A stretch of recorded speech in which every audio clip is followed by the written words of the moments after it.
The union of symbols, प्रतीकों का मिलन, and Om Trivedi Chronicle. हर प्रतीक एक भाषा है, हर भाषा एक कंपन है, और हर कंपन अंततः उसी सत्य की ओर ले जाता है जहां विभाजन समाप्त हो जाता है। ओम त्रिवेदी। रात का अंतिम प्रहर था।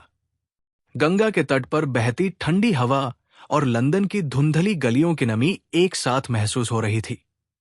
ऐसा लग रहा था जैसे दो अलग अलग संसार किसी अदृश्य शक्ति के माध्यम से एक ही क्षण में मिल गए हों।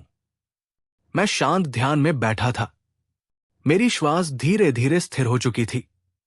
अचानक मेरे भीतर एक विशाल वृत्त घूमने लगा। उस वृत्त के केंद्र में श्री यंत्र की रेखाएं चमक रही थी, लेकिन हर त्रिकोण के पीछे प्राचीन लैटिन अक्षर प्रकाशित हो रहे थे। संस्कृत और लैटिन अब दो भाषाएं नहीं थी, वे एक ही ऊर्जा की दो अभिव्यक्तियां बन चुकी थी। तभी भीतर एक गहरी ध्वनि सुनाई दी, लक्स एक्स अघोरा, let the dark teach the light. जैसे ही ये शब्द मेरी चेतना में उतरे, मेरे चारों ओर का दृश्य बदल गया। मैं अब किसी स्थान पर नहीं था।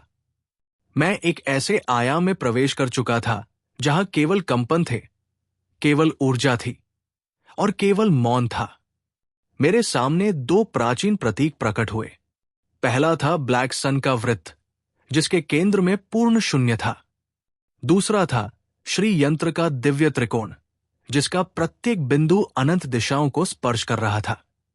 धीरे धीरे दोनों प्रतीक एक दूसरे के निकट आने लगे। जैसे ही उनका मिलन हुआ, उनके मध्य से एक अद्भुत नीलवर्ण प्रकाश फूटा।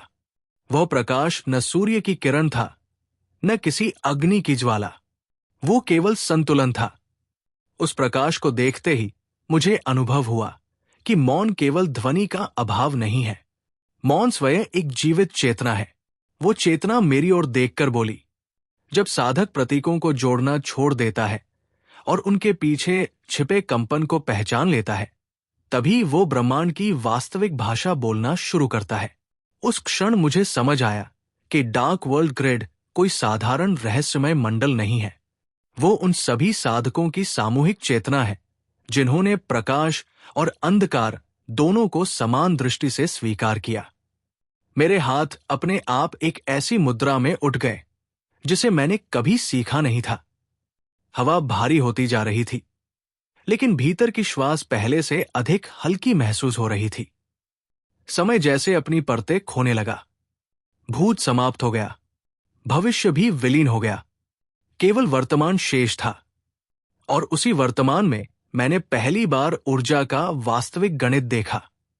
हर प्रतीक एक संख्या की तरह था, हर संख्या एक तरंग की तरह, हर तरंग एक ध्वनि की तरह, और हर ध्वनि अंततः उसी मौन में विलीन हो रही थी जहां से उसकी उत्पत्ति हुई थी। मेरे सामने श्री यंत्र के 9 त्रिकोण प्रकाशित हुए। फिर ब्लैक सन की 8 किरणें प्रकट हुई। दोनों मिलकर 17 ऊर्जा तरंगों का एक विशाल मंडल बना रहे थे। मैंने प्रत्येक तरंग को ध्यान से देखा। पहली तरंग से सुनहरी रोशनी निकली, दूसरी से गहरा नीला रंग, तीसरी से एक सूक्ष्म ध्वनि, और इसी प्रकार प्रत्येक तरंग एक नए अनुभव में बदलती चली गई। लेकिन अंतिम तरंग सबसे अलग थी। उसमें कोई रंग नहीं था, कोई आकार नहीं था, कोई ध्वनि भी नहीं थी। वो केवल एक पारदर्शी स्पंदन था जो बाकी सभी तरंगों को एक दूसरे से जोड़ रहा था। तभी वही दिव्य स्वर फिर सुनाई दिया, यही संतुलन है। ये किसी धर्म का नहीं, किसी सभ्यता का नहीं, बल्कि चेतना का नियम है। मैं उस अनुभव में पूरी तरह डूब चुका था। तभी वही नील प्रकाश एक बार फिर मेरे चारों ओर फैल गया। अब वो केवल बाहर नहीं था, वो मेरी प्रत्येक श्वास में था।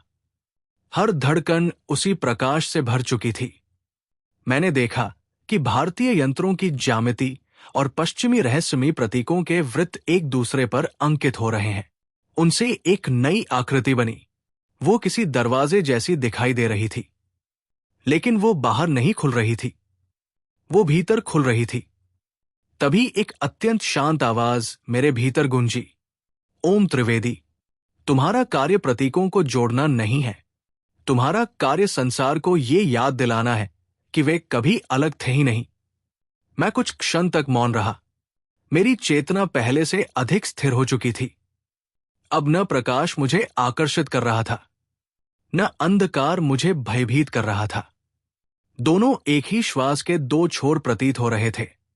उसी क्षण मुझे पहली बार समझ आया कि साधना का अंतिम उद्देश्य किसी शक्ति को प्राप्त करना नहीं है। सच्ची साधना विरोध को समरसता में बदल देना है।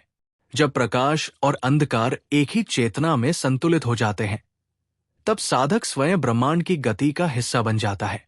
मैंने धीरे से अपनी आंखें खोली। गंगा का तट फिर मेरे सामने था, लेकिन अब सब कुछ पहले जैसा नहीं था। नीला प्रकाश धीरे धीरे हवा में विलीन हो रहा था। उसकी अंतिम फुसफुसाहट अभी भी सुनाई दे रही थी। The union has begin. मैं जान चुका था कि ये यात्रा अभी समाप्त नहीं हुई है। ये तो केवल अगले द्वार की शुरुआत थी। अगले अध्याय में ऊर्जा पहली बार केवल दिखाई नहीं देगी, वो बोलेगी। और वही होगा। Day 13, the resonance of balance. Om Trivedi thought. जब प्रतीक एक हो जाते हैं, तब भाषा समाप्त हो जाती है, और जहां भाषा समाप्त होती है, वहीं से चेतना बोलना शुरू करती है। Fear open the gate, truth reveal the path, symbols became one, balance awakened consciousness. Om Trivedi the seeker, dark world universe. अगर इस कहानी ने आपके भीतर कोई विचार, कोई अनुभव या कोई प्रश्न जगाया है, तो उसे कमेंट में जरूर साझा करें। क्या आपने भी कभी ध्यान, स्वप्न या किसी अनजानी अनुभूति में ऐसे प्रतीकों, प्रकाश या ऊर्जा का अनुभव किया है? आपकी कहानी अगली यात्रा का हिस्सा बन सकती है। अगर आपको ये एपिसोड पसंद आया हो, तो वीडियो को लाइक करें, अपनी थ्योरी कमेंट करें, और डार्क वर्ल्ड यूनिवर्स की अगली रहस्यमयी यात्रा के लिए चैनल को सब्सक्राइब करना न भूलें। Fear is the gate, silence is the key, balance is eternal.